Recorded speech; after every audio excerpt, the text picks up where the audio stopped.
Al final de esta semana, queremos que con la ayuda de Dios nos queden fijados algunos principios que nos van a ayudar a entender por qué a lo largo de la historia, a medida que fueron redescubriéndose algunas verdades, el enemigo utilizó incluso a la iglesia para perseguir a aquellos que presentaban esas verdades. Y vamos a hablar un poco acerca de este tema de las verdades, aunque aquí ya hemos hablado, Pastor Dani Perla, que hay una sola verdad de Jesús.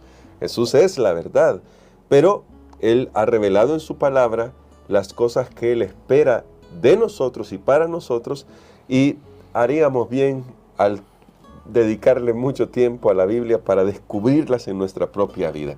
Gracias a Dios hoy tenemos mucha luz, pero esto no siempre fue así. Vamos a orar y vamos a pedir al Señor que nos ayude para el repaso de hoy. Querido Padre, gracias te damos por ser tan misericordioso con nosotros, porque tú has preservado milagrosamente tu palabra hasta nuestros tiempos. Y tu palabra siempre ha brillado para traer la luz que el mundo necesita a lo largo de la historia.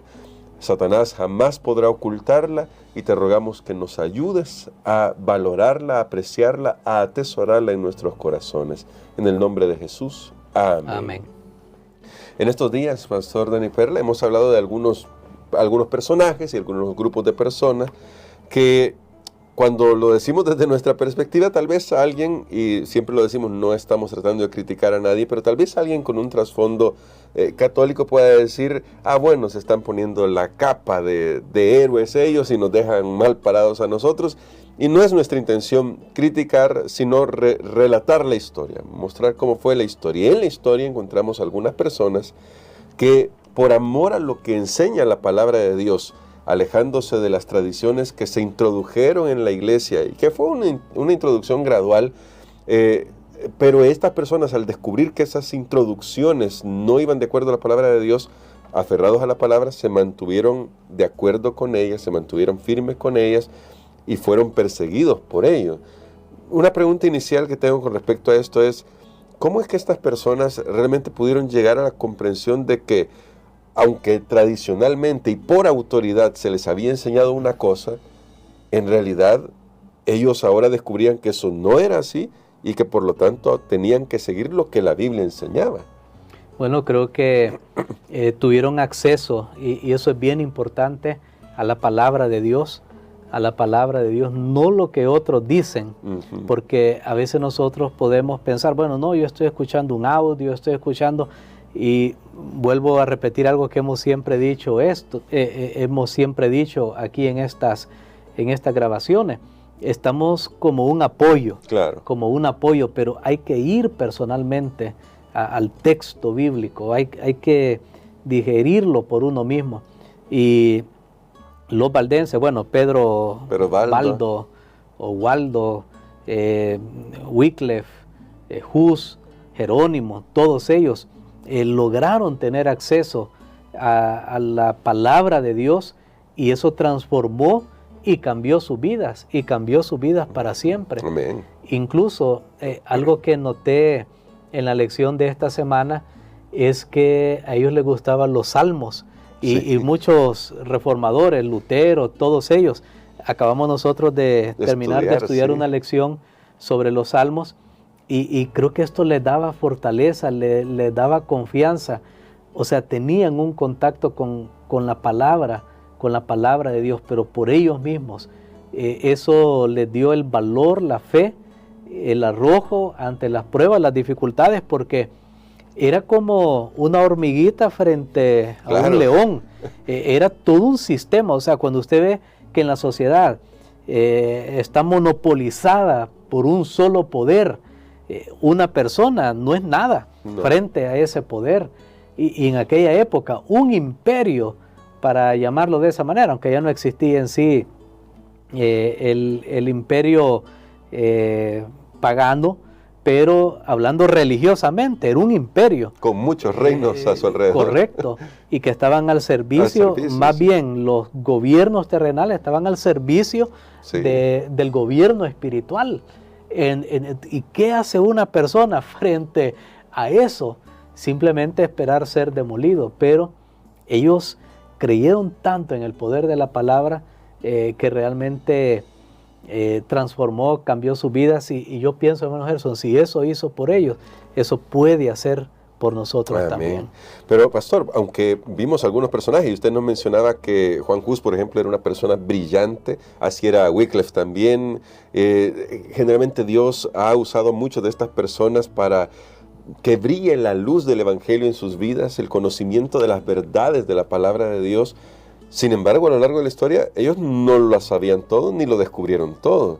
Y esto me lleva a hacer la pregunta de ¿por qué Dios no les dio toda la luz? ¿Por qué Dios decide revelar sus verdades de manera progresiva? Buena pregunta.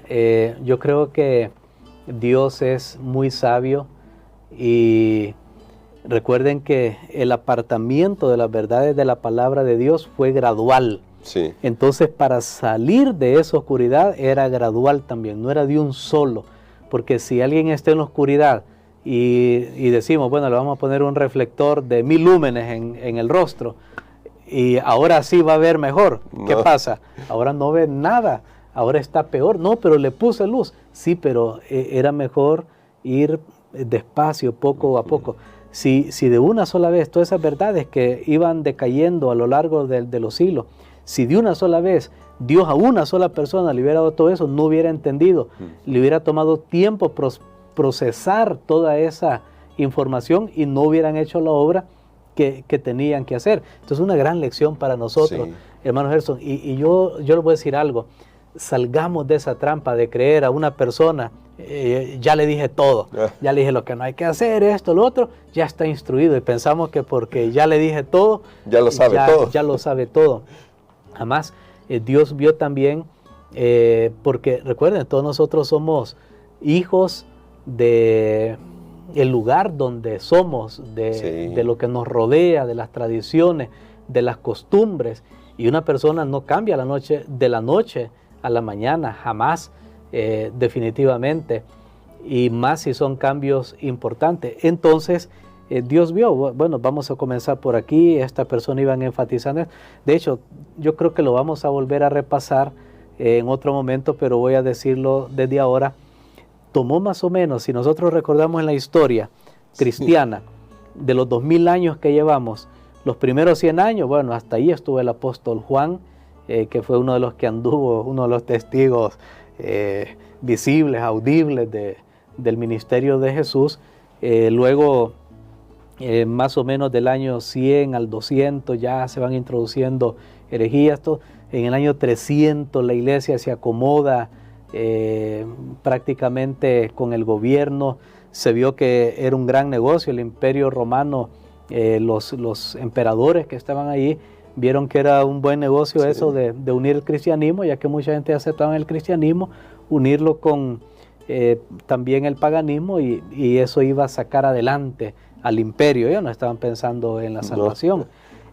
Pero allí se comenzaron a aceptar entonces, en esa fusión, en esa unión, se aceptaron enseñanzas o se crearon más bien, o se aceptaron cosas que eran contrarios a la palabra de Dios. Ya llegamos, para poner un número así redondo, llegamos al año 400, 500, noten, unos 300, 400 años desde la verdad, hubo ese descenso tremendo. De ahí en adelante, los otros 1000 años que siguieron, fue de total oscurantismo, terrible oscurantismo. Ahí fue donde comenzó a resurgir, unos 500, 600 años más tarde.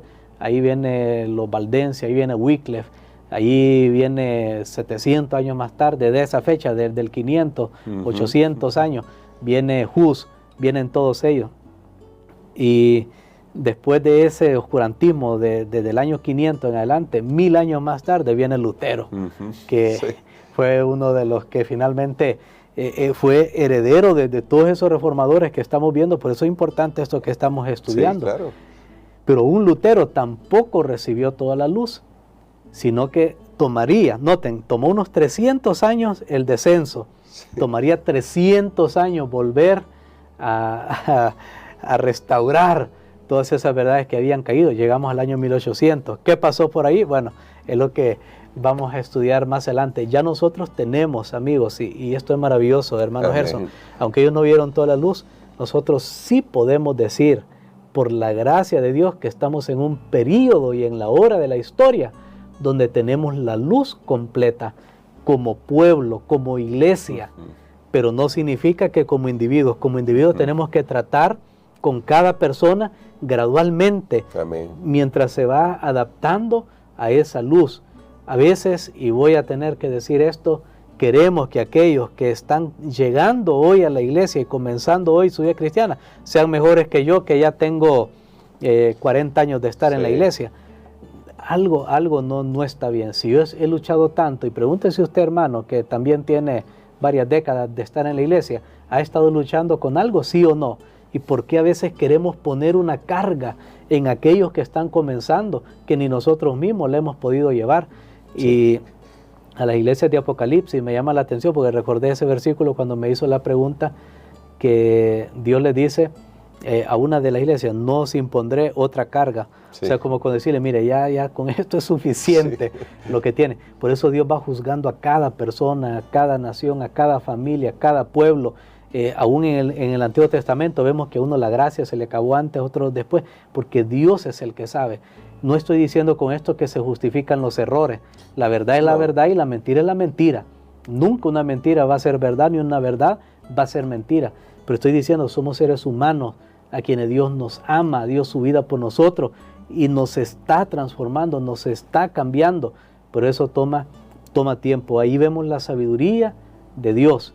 Vemos la sabiduría de Dios al obrar con los diferentes corazones, disposiciones y épocas de la historia de este mundo. Y eso es tremendo, pastor, porque significa que Dios, en realidad, que lo dicen los salmos, Dios sabe que somos polvo, necesitamos tiempo para poder asimilar todas estas verdades. Y me lleva a algo que ya nuestro pastor nos lo ha dicho antes, y siempre me gusta también a mí reforzarlo porque me gusta mucho esa frase: nadie lo sabe todo. Y el que le diga que lo sabe todo, tenga cuidado, porque ahí no es. Ahí no es. Y eso me lleva a una pregunta más sobre este mismo tema, y es, de repente alguien puede decir, miren, yo he descubierto algo nuevo aquí en la Biblia, y así como los reformadores, porque a veces también podemos tomar ese argumento y decir, yo también estoy trayendo algo a la iglesia. Pero ¿cómo podemos examinar que algo que se presenta como nueva luz en realidad sí sea un mensaje de Dios, y cuándo podemos saber que no es y no viene de Dios? Muy bien, creo que hay ciertos fundamentos, aunque la verdad nosotros nunca vamos a poder agotarla, porque Jesús dijo, yo soy la verdad, y pues si Él es infinito, la verdad es infinita, jamás la vamos a comprender nosotros enteramente, llegaríamos a ser Dios, pero hay bases, hay fundamentos, y Dios los va dando para que nosotros lo que vayamos conociendo o ampliando esa verdad, sea eso, sea una ampliación de la verdad, no quitar, bueno, no, esto que habíamos creído ya no es, fíjense, ahora es esto, no, sino que, ok, traes una nueva luz, dámela, tráigala, vamos a verla, que se apoye en el fundamento, que siga construyendo en el fundamento que ya está puesto. Si tú me dices, no, esos fundamentos hay que quitarlos, hay que poner unos nuevos, entonces quiere decir que todos los demás, que habíamos creído estaba equivocado, y eso no puede ser. Entonces creo que es simplemente construir sobre el fundamento que ya tenemos para reforzar, para ampliar lo que ya nosotros conocemos, porque hay de seguro, yo siempre lo he dicho, hermano Gerson, hay claves en la palabra de Dios que están ahí y que tal vez nosotros todavía no las hemos visto. Claro. Y nos pasa como los discípulos. Jesús resucitó aquellos que iban camino de Emaús, y dice, sus ojos estaban velados. Y ahí están esos textos, y pasó en la historia. Yo he visto temas que la iglesia ha tratado muchas veces, y las claves estaban ahí, pero en ese momento ellos no lo veían. Y Dios vio que no era el ambiente o el momento correcto, pero cuando es el momento correcto, Dios abre, Dios manda a alguien. Mandó a Wycliffe, mandó a Hus, a todos estos hombres, a Lutero, mandó a Miller, y para que enfocaran. O sea, Dios siempre va a enviar a alguien, pero tenemos que saber que hay que construir sobre lo que ya, sobre la plataforma de verdad que ya tenemos. Hay que tener mucho cuidado con ese espíritu griego que Pablo se enfrentó, que querían lo nuevo siempre. Sí. Y más bien él habló a aquellos de comezón de oír, aquellos que siempre quieren algo nuevo, ya no se deleitan en las verdades puras, sencillas que tenemos como base y fundamento. Hay que tener mucho cuidado porque algunos se aprovechan de ese espíritu, estar diciendo algo nuevo, algo controversial para llamar la atención. Eso es bien fácil porque si usted va en la calle y va vestido así, pues nadie se le va a quedar viendo, ya es normal, lo ven, pero no fijan la mirada. Pero por ejemplo, si yo me pongo toda la ropa al revés, me pongo el pantalón al revés, el saco al revés y los zapatos al revés, dígame si yo voy caminando por la calle, me van a ver. Estoy llamando la atención porque estoy haciendo una locura. Ahora, hay muchos que están llamando la atención, pero tenga cuidado, pregúntese por qué. ¿Por qué? ¿Están cavando más sobre la verdad o están diciendo locuras? Bueno, esa es una tarea que cada uno tiene que hacer. Claro que sí. Y bueno, para terminar nuestra reflexión, en esta semana vimos que estas personas que fueron descubriendo, redescubriendo estas verdades que apreciaron y que amaron, no fue fácil mantenerlas en alto. Padecieron persecución, finalmente algunos murieron. Bueno, cuando hablamos de la historia de los valdenses, casi fueron exterminados de la faz de la tierra. Juan Hus, ya vimos, finalmente fue quemado en la hoguera. Wycliffe, Dios fue misericordioso con él y murió antes de que llegaran a apresarlo y condenarlo y matarlo de manera injusta. Pero la realidad, estoy diciendo esto porque la realidad es que a veces como hijos de Dios vamos a sufrir. Pastor, ¿cómo podemos mantener la misma actitud que estas personas y grupos de personas mantenían en medio de sus pruebas? Cuando nosotros pasamos por las pruebas, cuando nuestra tentación o tendencia humana es a quejarnos y a creer que Dios nos ha abandonado. Muy bien, creo que en los minutos que nos quedan estas personas entendieron este tema, el conflicto entre el bien y el mal.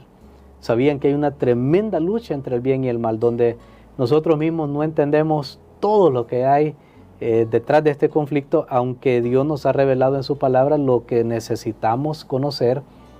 Y ellos estuvieron dispuestos a pagar el precio por su amistad con Cristo. Amén. Y supieron más bien que aún dar su vida por Él iba a ser un testimonio para que otros conocieran del amor de Cristo. Porque la gente iba a preguntarse, bueno, ¿y por qué una persona está dispuesta a perder su vida?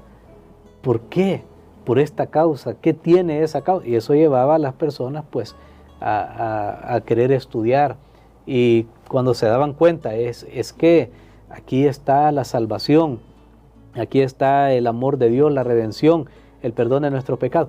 Más bien esta gente, hermano Gerson, y es la impresión que yo saqué de las cartas que escribió Hus y Jerónimo y toda esa gente, que más bien ellos se sintieron hasta indignos Sí. de participar de los sufrimientos por causa de Cristo. O sea, no estaban ahí pensando, somos trofeos, somos héroes. No, más bien, no, ni siquiera esto merecemos. O sea, entendieron muy bien el plan de salvación. Y creo que nosotros podemos hacer lo mismo, hermanos, saber que Dios nos acompaña. Y voy a decir algo. El mal nunca toma por sorpresa a Dios. Amén. Ellos estaban seguros de eso. Dios lo había permitido. Lo leímos esta semana en los textos que a un poder se le dio autoridad sobre el pueblo de Dios, se le permitió hacer esto. Aún en Apocalipsis dice, se le permitió vencer. Bueno, en Daniel que leímos, se le permitió vencer a los santos. Apocalipsis tiene también el mismo concepto. Se le permitió, ojo, y Dios le dio a poderes terrenales la facultad para que estuvieran en un momento sobre su pueblo. Pero cuando dice se le permitió, quiere decir que sobre esos poderes terrenales estaba el poder de Dios. Ellos siempre estuvieron seguros de eso. Hermano, yo te invito, no sé qué prueba, lucha tú estás pasando, pero yo te invito a considerar que Dios es soberano, es supremo, está por encima de todos los poderes y las cosas de este mundo. Amén. Y si en tu vida o en mi vida llegan males, llegan cosas que no nos gustan, pero quiere decir que Dios lo permitió, Él siempre tendrá un propósito y cumplirá su voluntad. Ellos estaban seguros de eso. Por supuesto, sabían de las promesas de la vida eterna, pero para el presente les daba la esperanza el saber que Dios estaba con ellos aún en la hora de su muerte. Y queremos, pastor, que ore por nosotros por eso, para que tengamos esa certeza. Al final también tenemos que tomar la decisión de creerlo, de aceptarlo por fe y de vivir con esa seguridad, pase lo que pase. Amén. Padre, gracias te damos, Señor, porque tenemos esta lección durante esta semana donde entramos a una etapa en la historia. Hemos estudiado de terribles persecuciones, de venganzas contra tus hijos, de oscurantismo, donde la verdad fue prácticamente aplastada, aparentemente, pero donde tú siempre tuviste testigos de tu amor. En esta hora pedimos, Señor, que nos ayudes para estar tan seguros de tu amor por nosotros, que aun que vengan las pruebas que vengan, y no importa de qué clase sean, podamos mantenernos firmes de parte de la verdad. Todo esto lo pedimos en el nombre de Jesús. Amén. Amén.